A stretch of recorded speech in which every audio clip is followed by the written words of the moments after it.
Okay guys, let's get started with the lecture. Okay, so this is the stuff that I brought with me for today. I will talk about tipping points and thresholds, and I have three big topics in that regard. The first one is what I call the big and the small. It's really to make you aware of this issue that sometimes, or actually often, a big outcome does not necessarily have a big cause. These things are sometimes detached from each other, where the big does not always correspond to the big on the other side, but sometimes, which is a little counterintuitive, because our intuition tells us when there's a big riot on the streets, there must be a big issue for it, right? Or if a movement is very successful, there must be a big reason for it. While others who are not successful think, well, probably there wasn't a big reason for it to begin with. But the outcome of this whole lecture, or hopefully of the whole, of the whole course actually, you kind of get an idea that there are social dynamics at place that kind of work against that. Yeah. And once you kind of buy into that idea of social influence, and I hope you do, we talked about it in success dynamics, we talked about it in broken windows, what Roland talked about, how kind of disorder can be created and so on, right? Then actually you hopefully understand that it's not necessarily the case that the big corresponds to the small. Right? And sometimes small, tiny little difference kind of have a huge impact on things at the end of the day. Okay, afterwards I'll talk about the tipping point and thresholds, but we will get to them. So let me start with the big and the small. Besides the lovely assignment, you guys had a reading to do by Malcolm Gladwell on a book called The Tipping Point. If you haven't done so, I can highly recommend that reading. Well, you have to do it anyway, but I don't know, it's a fun reading, I think.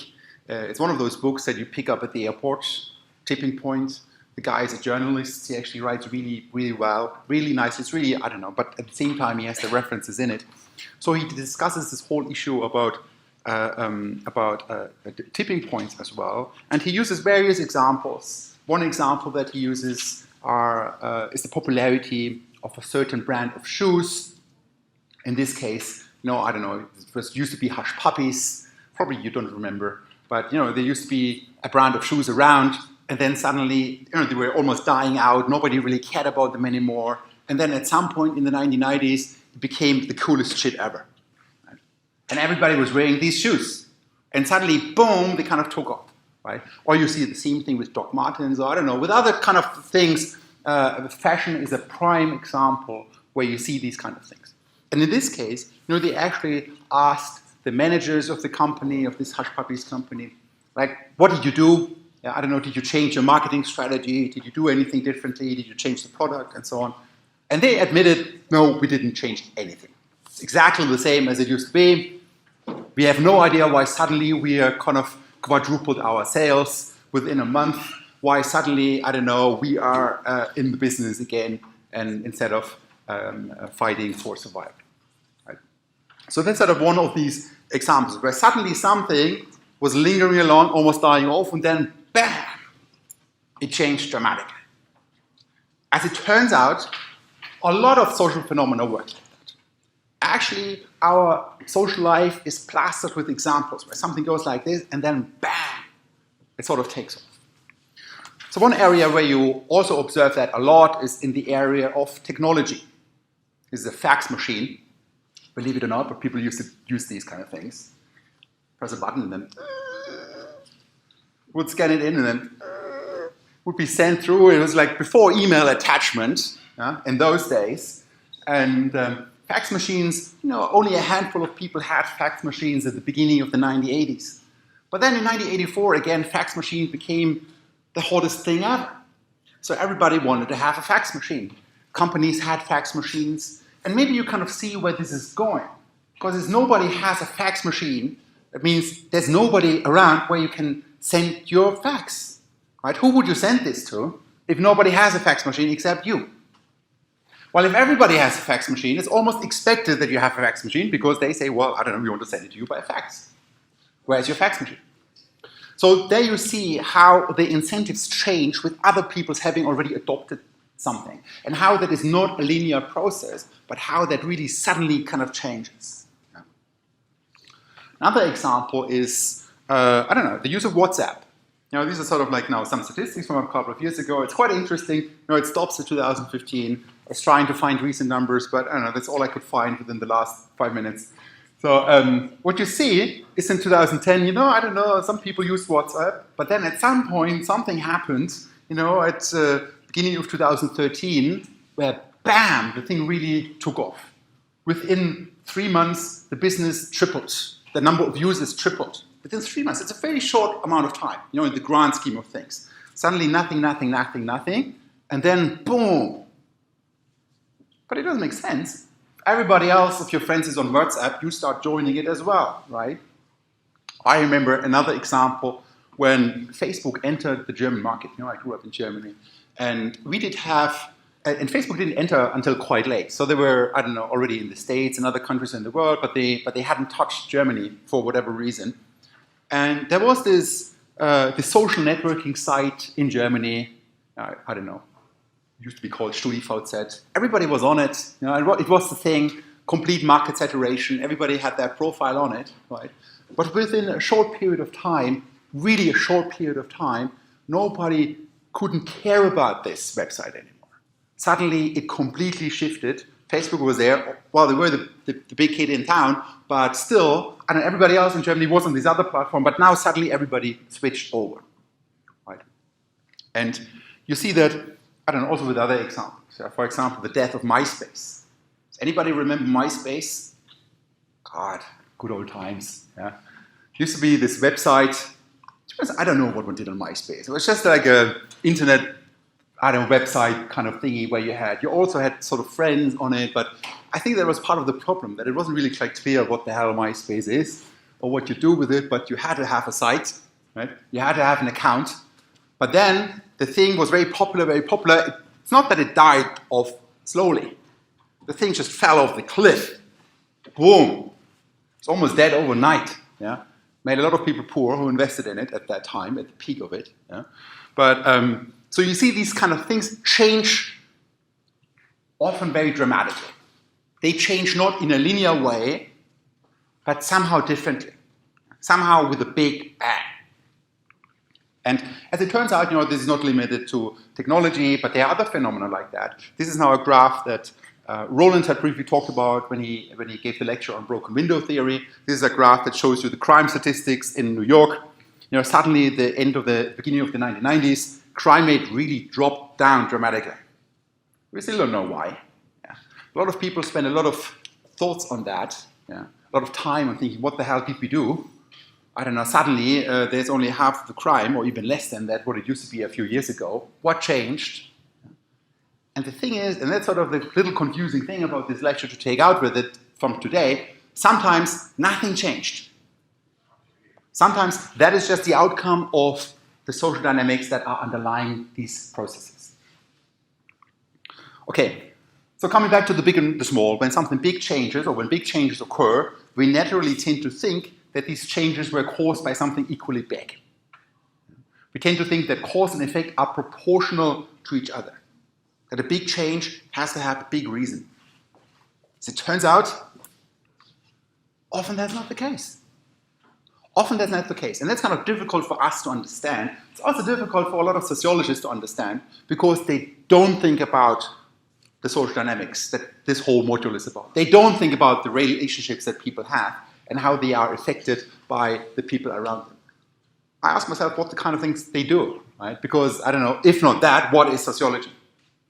That an individual is sort of affected by the individuals around them, and that macro-level phenomena come about through the actions and the interactions of the individuals. That's sort of what analytical sociology is. So often these kind of changes occur overnight, and they leave us a little dissatisfied because we're looking for a big explanation, but sometimes there is none. Or sometimes it's just a small little change, or it gets even worse when there's just a random fluctuation and suddenly it kind of takes off.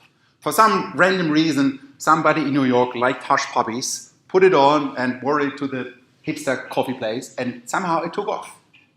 No reason, but somehow just a random coincidence, and it took off and became this big thing. So often change happens overnight. A couple of years ago, I asked myself, where are suddenly all those guys with beards coming from? I had my beard for the last 17 years. I'm a bit old school on that. Yeah. And probably it kind of dies off, I don't know, in a few years as well. But there you see the kind of phenomena that that happen in the real world. So I have a little video on that. Let's see if the audio works. I didn't test it earlier. But maybe you guys remember this, but let's just watch the video.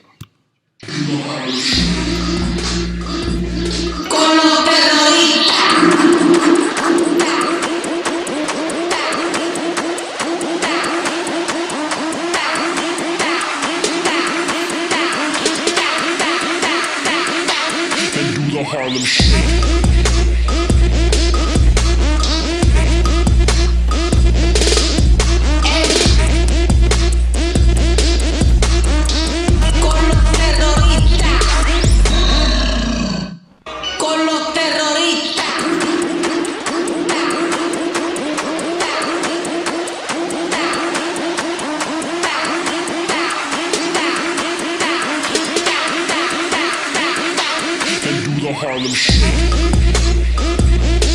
Okay, you guys get the point?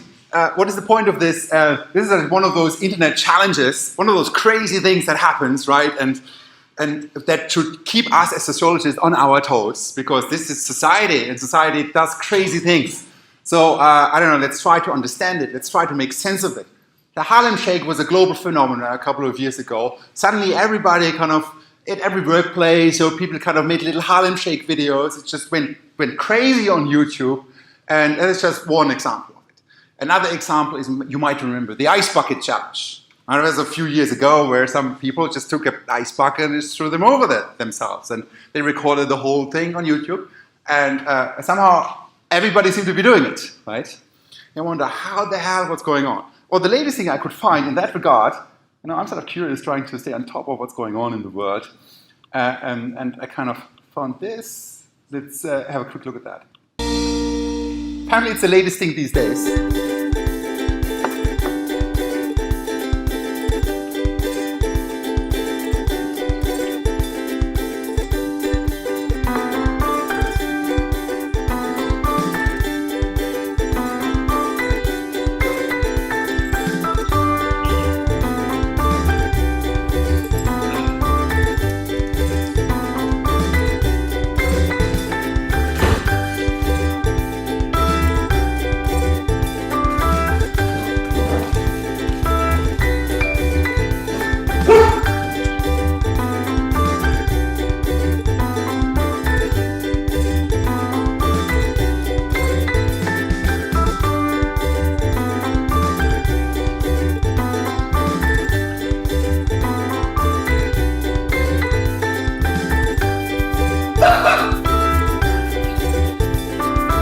Okay, again, you know, this is apparently the latest thing. I just Googled what are sort of like the latest internet challenges these days.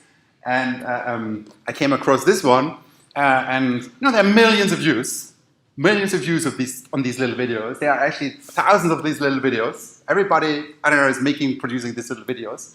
They put it on there, but I don't know how can that be, or why are these things suddenly there, and why, in retrospect, are other challenges people start, they just die in the corner. You know, nobody cares about that. Yeah. Some people might have had to have a similar idea to do with a cat, but somehow it didn't take off. And people just think, oh, this is just really a sad video. Yeah.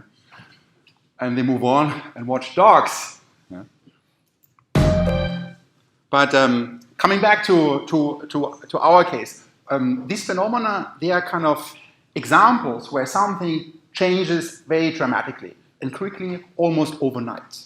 You know, it's social phenomena, but as I've mentioned, this can be adoption of technology as well. It actually even is, I read about norms as well, you know, about gender norms at the workplace, or suddenly in the States, the acceptance of recreational drugs, for example. I think a few years ago, US were like, oh, never, yeah? And now, I don't know, they liberalized marijuana in many states. You know, it's just almost like the most normal thing, and people don't really discuss it anymore. You want to like, okay, hang on a moment, what changed? Are these now completely different people? I don't know, just than 10 years ago?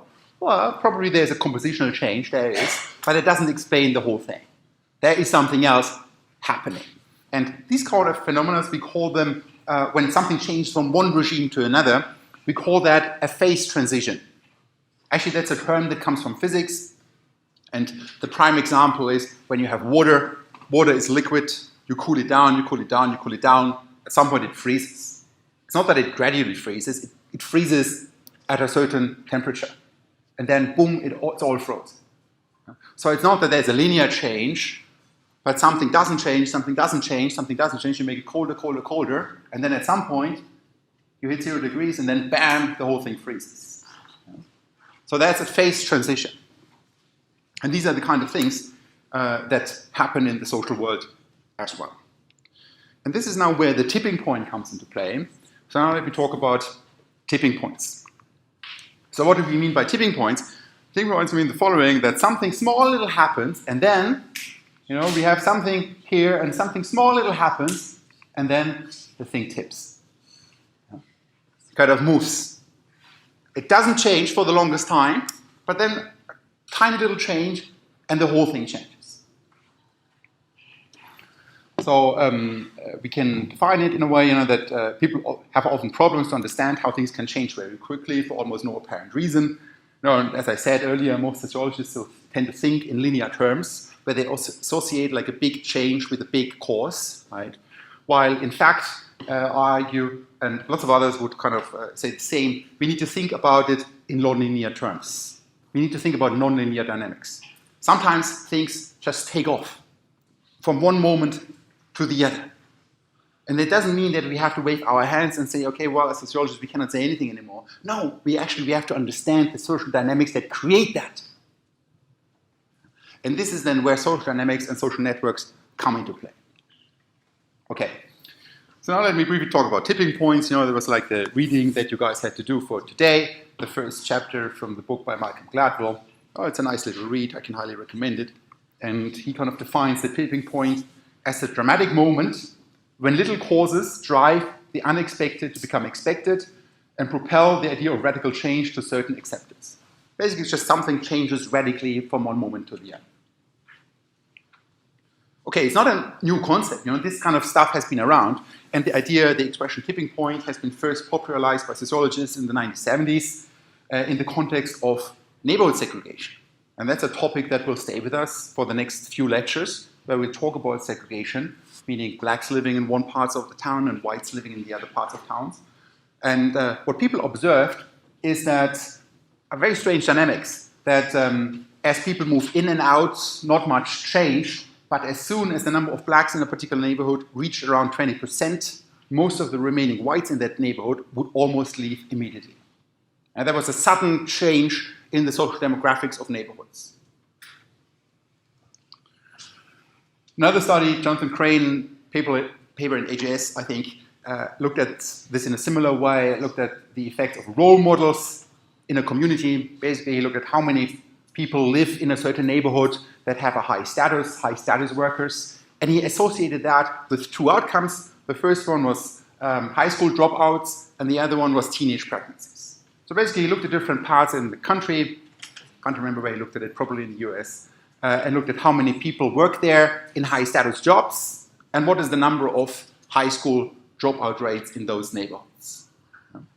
And what he observed was that there was no relationship between the two, no matter on whether there were 40% of the people, of the workers, having a high-status job, or whether it was only 5% of the people having a high-status worker job. So it didn't really matter whether there were lots of role models around, or maybe just 5% role models around. There was no change in terms of the dropout rates. However, as soon as you dropped a little further, so in this case from 5.6 to 3.4%, the dropout rate on the high schools, they more than doubled. So there seemed to be like this, this minimum number of role models that had to be around to prevent people from dropping out of high school, right? But as soon as that kind of tipping point was reached, as soon as that was slightly less than that, bang, it had like this big effect. And you observe the same thing with teenage pregnancies. Again, there was no association between number of people, number of role models, high-status workers in a neighborhood, and the number of teenage pregnancies in that neighborhood. But again, as soon as the role models dropped from 5.6% to 3.4%, the number of teenage pregnancies almost doubled. So there was something I don't know, clearly not a linear relationship, but something, no change, no change, no change for quite a while, I don't know, and then, bam, a tiny little further change has a big impact. And you already see where this is going because, I don't know, you could have like a 1% drop from 40 to 39, nothing happens, but you drop from 5 to 4, bang, huge changes happen. Okay, so what is the underlying mechanism here? Well, it's really this idea that ideas, products, messages, or social behavior can spread like viruses do. It's a bit like the spreading of disorder, and like somebody litters, somebody else litters because of that. There's no physical virus that is being transmitted, right? But still, people are influenced by their environment and pick up the cues around them, and that can exhibit the same dynamics as the spread of a disease. It's very interesting work if you're interested in these kind of things. Epidemiology, they do this much more sophisticated. They look at the dynamics of the spread of a disease, right? And then it becomes very interesting because then we're talking about not just flu or swine flu, we're talking about Ebola and I don't know, other potential pandemics, you know, and what actually makes something become a pandemic and what doesn't. Yeah? But we come back to that in a second. So the tipping point is reached when the number of new infections in a given time is exactly the same as the number of people who recover. Well, what do I mean by that? Well, when slightly more people get infected than people who recover every day, there will be more every day, right? The epidemic will spread. While if slightly more people recover, or slightly less people get infected than people who recover every day, well, you see where this is going. I don't know, it dies out. Every day there's one person less infected, which also means one person less who could potentially infect others and so on. So the thing dies out. While if there's every day one person more, there's also one person more who can infect others, right? And then we kind of enter the realm of exponential growth, something that is hard for us to understand sometimes as well. You know, so diseases can spread exponentially, meaning they kind of are, I don't know, they hover around, and then if kind of the disease dynamics exhibit a certain factor, right, that more people get infected every time than people who recover, the whole thing will take off. And this is an example about exponential growth that is often difficult to grasp. Let me see if I have a sheet of paper. I don't know. Well, I have a sheet of paper here. I don't know. It's just an envelope, but imagine this is a sheet of paper. And imagine I kind of fold this once. Right? I fold the whole thing again. Right? Now let's imagine I would do this 50 times. Right? I just always fold it again. Yeah. What do you think, how tall is this going to be if I kind of stack it up at the end of the day? Just a sheet of paper. Sorry? Eight. Well, let's imagine that I could fold it 50 times. Yeah. Sorry? To the moon, somebody else? Somebody else? Well, actually, it's to the sun. It's from the Earth to the sun. If I would stack this on the top of each other, a single piece of paper, right? I don't know, at some point we're kind of reaching, I don't know, the molecular level and so on, right? And we would just stack the atoms on the top of each other and so on. We just always fold it because we always double it, and we double it, and we double that again. And that's sort of like this, there's also this story about, I don't know, there's this, I don't know, this lesson about the, I don't know, the king who kind of plays chess with somebody and says, yeah, just put one piece of rice on the first square, you know, and then say, okay, well, let's just double it on the second one, and you can have that much rice. I don't know if you always double it. And at the end, there's just not enough rice on the whole planet, right? So very quickly, the thing becomes very, very big.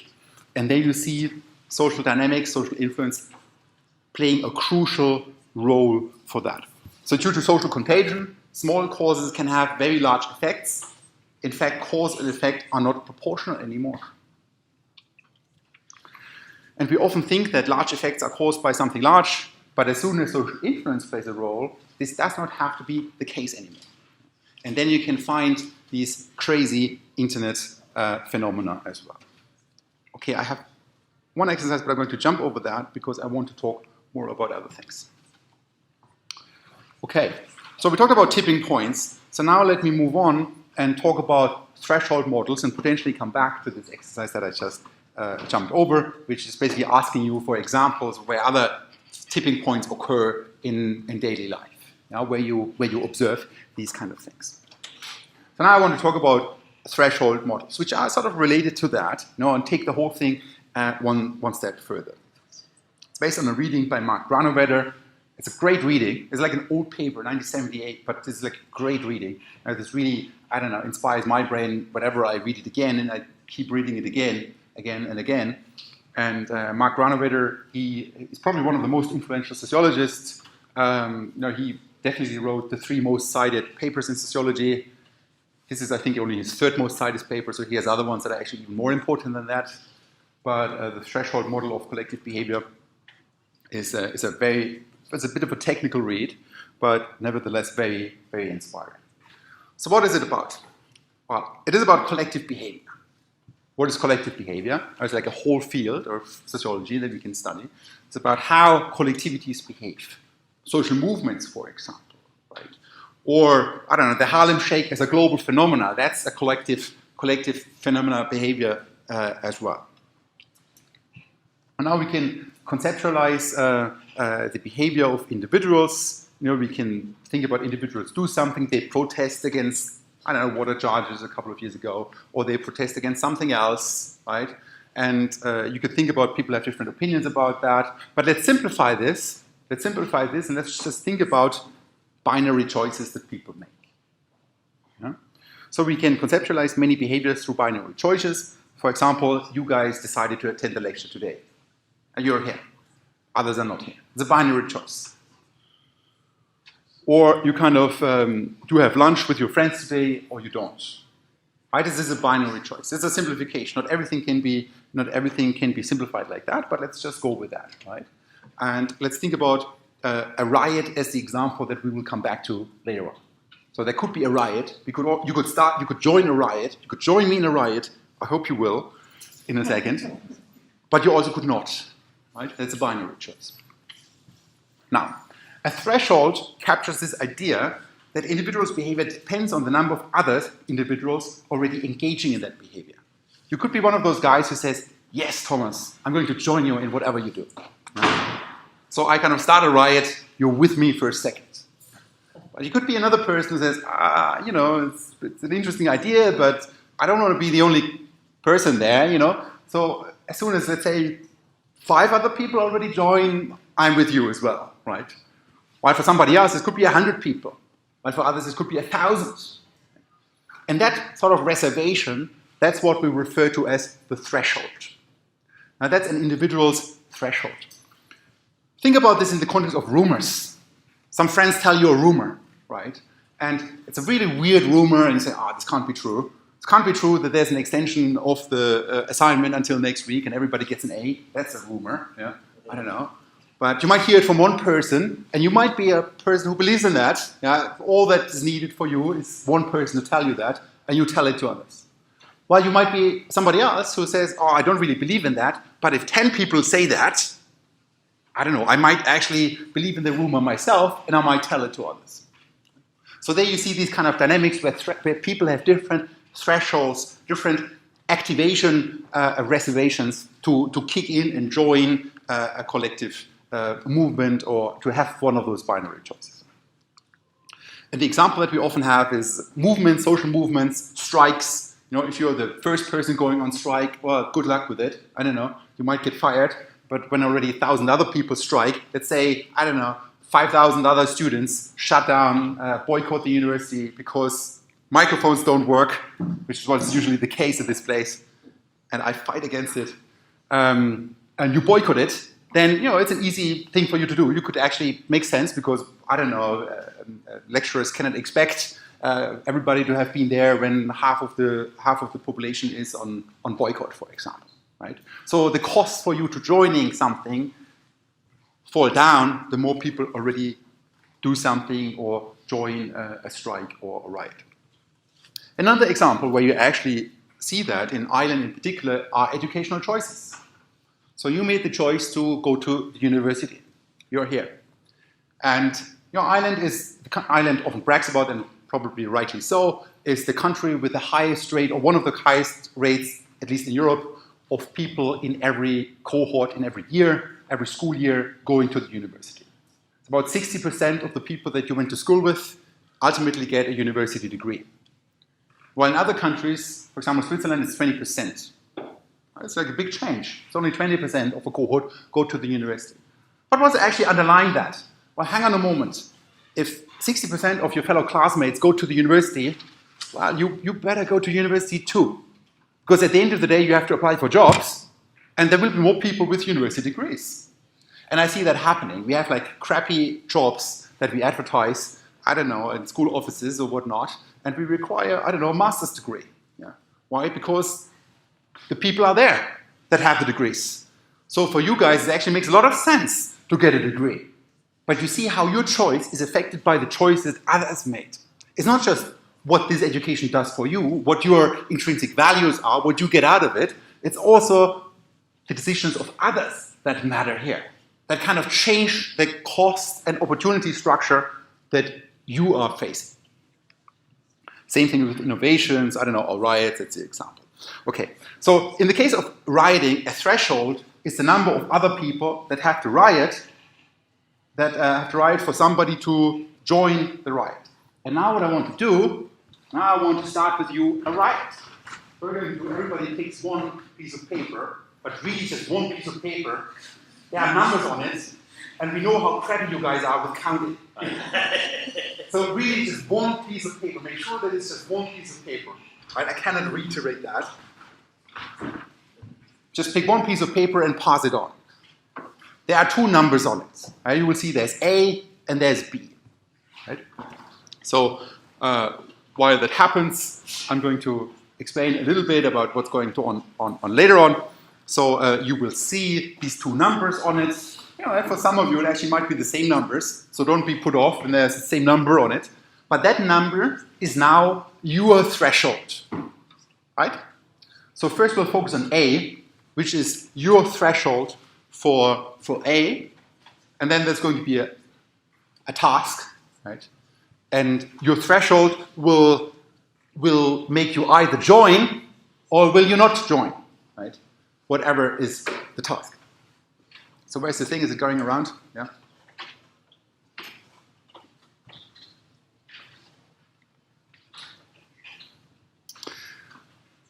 And you know, with social movements, we do observe that actually a lot. And there something comes into play where you might wonder, why are certain movements so successful and others are not? Right? But as you will see in a second, social dynamics matter here, and sometimes the difference is tiny between one movement and the other, but the one is gaining huge traction and huge attention, while the other one does not. It's also the way how society changes. You know, sometimes people believe, I don't know, I think a great example is Brexit. A couple of years ago, this was just a ridiculous idea. It was just completely bonkers. Yeah? There are always a few bonkers. There are also people who, I don't know, who want to have completely different things. You know, they want to have like an absolute monarchy. You know, some people believe in that. It's a fraction of the population. Yeah? Get rid of parliament. I don't know. I have a dictator. Even in democracies, you have that, a tiny little fraction. And a couple of years ago, that's how it was with Brexit in the UK. It's like a tiny little fraction, like, I don't know, 2-3% of people that were for a Brexit. But somehow the whole thing really took off, right? So how did that happen? What happened in between, right? And hopefully you'll see that there are some dynamics going on. So how are we with the thing? Yeah. Here we are. Okay, so open the thing. So now the task is going to be the following. You look at that, you draw the piece of paper. Okay, you see two numbers on it. Yeah. Don't show it to others, or I don't know, it doesn't really matter. You have one. And now let's look at the number A. Right? So there's A and there's a number behind that. Let's look at the number. Yeah, exactly. And hopefully we got it all. How many do we have left? Great.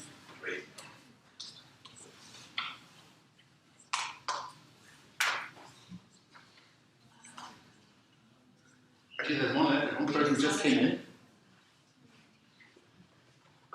Who's missing one? There was one of you. Doesn't really matter. So now you look at number A, and I'm standing up. I'm the person initiating the riot. So now you look at your threshold, are you going to join me in my riot? So is there anybody who has a number 1? Stand up. Is there anybody who has a number 2? Okay, you stand up because 2 people already stand up. Number 3, somebody has a threshold of 3. Okay, 3, 4. Somebody next, 4, 5, 6, 7, 8, 9, 10, 11, 12, 13, 14, 15, 16, 17, 17. Somebody has a number 18. 18. There you go. 19. 19. Somebody has 20 on it. 20. Somebody has 21. 21. Somebody 22. Okay, 22. It's 23. Come on, guys. Come on. 23, 24, 25, 26, 27, and so on. You get the story. So actually it would go up to 30. Okay, sit down. So you notice if you had a higher number, let's say 26, you wouldn't have joined unless 26 other people already joined before, right? But, you know, there happen to be other people that kind of joined earlier on. So now let's do exactly the same thing. So now let's look at the number B, right? Okay, I'm the first person standing for the riot. Somebody joining me in my riot. Great. Yeah. 2, 3, 4, 5, 6. Are you sure? Because actually, if you would look at the number, what is your number? 5?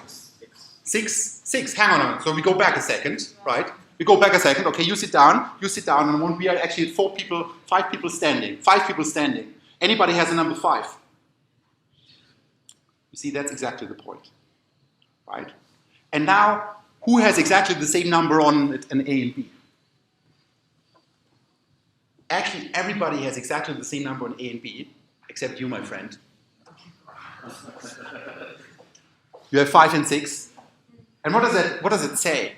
It's exactly the same distribution of thresholds, pretty much the same, like one person, a tiny little difference. But in one case, we have everybody standing up and joining me in the riot. In the other case, it's a sad little location where the 5 of us go and have a drink afterwards. So you see, the story actually is, and this is actually at the core of the paper of Grund, that threshold distributions can be exactly the same with a tiny little change, but somehow the thing dies off. So in the one case, we have a big outcome. In the other ways, we have a tiny outcome, but actually the threshold distribution was more or less exactly the same. Okay, so here I have the example. So in case you would not have managed that, I don't know, I have it on slides here now too. So now the numbers correspond to the thresholds of people, right? So I don't know, first person stands up no matter what. So the first person riots, it's me. Yeah, I just like to riot, just a rebel. And then one person starts joining, right? Next person starts, now there are 2 people rioting. Next person starts joining, and so on. And you see what's happening, what's going on. It's exactly what happened in our case. At the end, everybody stands. 100 is just a number, and it could have gone further. Okay, now I'm taking the same threshold distribution, except, I don't know, now in this case it's the third person. And instead of having a threshold of 2, the person now also has a threshold of 3. So now I have 2 people with a threshold of 3, or in our case we had like 2 people with a threshold of 6. Yeah, that was the thing. I kind of start the riot. I stand up. I don't know. I riot. Next person joins me, and then the whole thing dies off. So what is different in the 2 cases? Not much. Actually, it's pretty much the same, except this tiny little thing. And we have completely different outcomes at the macro level. That's sort of like one of the key ideas of this whole lecture at the end of the day. You know, there can be very different macro level outcomes with tiny little differences at the micro level. So even if we know the micro level, we cannot necessarily say the macro thing at the end of the day, right? Or if we see the macro outcome, we cannot necessarily say what happens at the individual level, because these dynamics are at play. So tiny differences in the threshold distribution can lead to huge differences in collective outcomes. And if you're interested in that, and you're not shying away from the technical side, I can highly recommend the paper by Grund. It's a great paper. Well, if you ask me if a sociologist is going to win the Nobel Prize in the next 10 years, I would bet my money on him. Yeah. He's like the guy in social network analysis. It doesn't do much anymore, but for a Nobel Prize, I don't know, you don't have to if you had a few good years back in the days. So in this paper on threshold, he has like this little graph, that looks a little off-putting, but it's actually not that complicated to begin with. There are different axes. There's an x-axis and there's a y-axis, right, at the lower, the horizontal one. That just really is an idea for how many people riot at a certain time. Yeah. Are people riot at time t? That's what this kind of graph here depicts, how many people riot at a certain time. And then he presents a graphical solution to find out how many people would actually stand up at the end of the day, right, given a certain distribution of the thresholds that we have. And if R people stand up, we could think about how many people have a threshold of R or less, right? And that's exactly what this number here is. A number of people that have a threshold smaller than RT. So, I don't know, suddenly there are kind of 10 people who have a threshold of 2, for example, and then suddenly 10 people would stand up, right? And that's where we are, and then kind of that's at the next point in time, at time t plus 1, then you have, I don't know, f of RT people standing up, right? And that people trigger again like the thresholds of other people, like how many people would then be affected by it, and you see the whole thing converges, given a certain threshold distribution, to a particular point. In this case, it converges to the point where the diagonal hits the cumulative distribution of thresholds. So I don't know, it's actually not that complicated. It's kind of nice to think about it if you read about that. How we can graphically derive a solution about how many people would actually join a riot. And then what Grund does in this paper, it does pretty much the same thing that we just did. I think we did it in a much simpler way and probably in a much more intuitive way. He kind of discusses the idea of what happens if those threshold distributions are different. What is a threshold distribution? Now, at the top case, at the top left, basically everybody has the same threshold. Everybody would stand up if 5 people stand up. Everybody would have number 5, right? While if everybody has a different number, that actually line would go like up like that. Well, then you could think about a normal distribution. Maybe that's sort of more reflective of reality, that some people have a certain threshold, some a little more, others a little less, and so on, and spreads around that. So we can wiggle around that. We can kind of think about different distributions of thresholds. And then what he does, he kind of actually shows quite vividly also like the 2 threshold distributions. These 2 distributions, they look very similar. This is like, I don't know how a certain value is distributed in a whole population. It's, I don't know, like the mean is 25 in both cases, but then we have a standard deviation. The one case means that it's a little more spread out than in the other one, right? But in the one case, everybody is more closer to the threshold of 25, and in the other case, people, I don't know, they vary a little more, but only a tiny little bit. You see, actually, the graph looks pretty much the same, right? In the one case, it's a little pushed together, while in the other case, it's further out. Well, the outcome of that is that the number of people that riot is dramatically different. It's dramatically different. While in the one case, I don't know, only a fraction of it riots, while in the other case, lots of people riot. So the story here is, to put that together, really just what we already showed earlier, that we have like 2 almost identical distributions of thresholds, like you had, like for almost everybody in the room, number A was the same as number B, but we had dramatically different outcomes. So Grund showed that 2 threshold distributions that are almost exactly the same can lead to completely different collective outcomes. Having more so, it becomes really weird. As threshold distributions become more different, the collective outcome can become more similar again. That's like, whoa. So there's no obvious sociological way to explain why a slight perturbation should have a whole discontinuing, striking qualitative effect. It's not that, I don't know, something substantively different when people are slightly different in their threshold. It's not that suddenly this is a population of rioters while the other one isn't. No, it's exactly the same, pretty much. Except like one person, who has a different threshold. Okay, so much to take out from tipping points and thresholds. And on Thursday we start talking about segregation dynamics, and that will stay with us for the next week as well. Okay? So see you on Thursday.